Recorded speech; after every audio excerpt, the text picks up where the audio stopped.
Hello. Hmm. This is the first time that I'm getting in touch with you all to clarify something, and I think this will be the first time that I'll be thinking twice before I speak my heart, because I'm anxious that my words might be misinterpreted.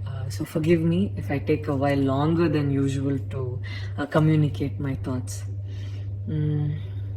And I'd like to do this in English.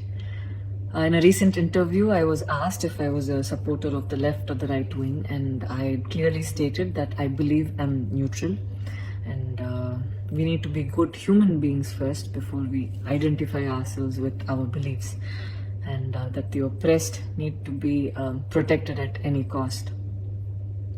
So, further into the interview, I went on to elaborate on how I look at things, and I had quoted two references which had a huge impact on me and which left me traumatized for days. In fact, after I watched the film The Kashmir Files, I had the opportunity to speak with the director, and this was 3 months ago. I remember telling him that I was disturbed seeing the plight of the people at that time, and being someone that I am, I would never belittle tragedy like the genocide and the generations of people who are still affected by it.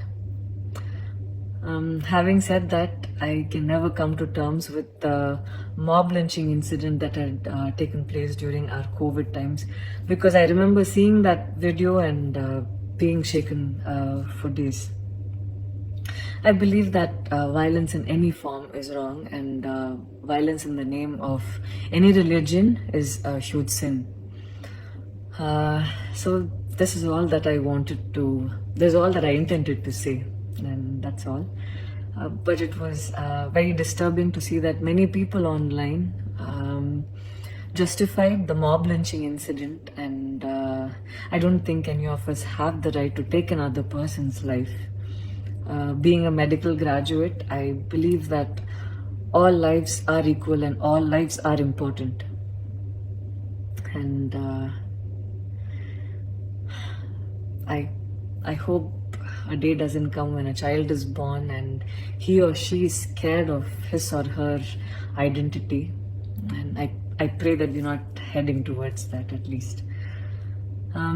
See, 14 years of my life, my school life, I remember every day going to school and chanting, "All Indians are my brothers and sisters. I love my country and I'm proud of its rich and varied heritage." So maybe it went so deep into my head. And we as children would never differentiated each other based on culture or caste or religion. So anytime I speak, it comes from a very neutral ground, and I was very surprised to see that whatever I had spoken was taken in a completely different way.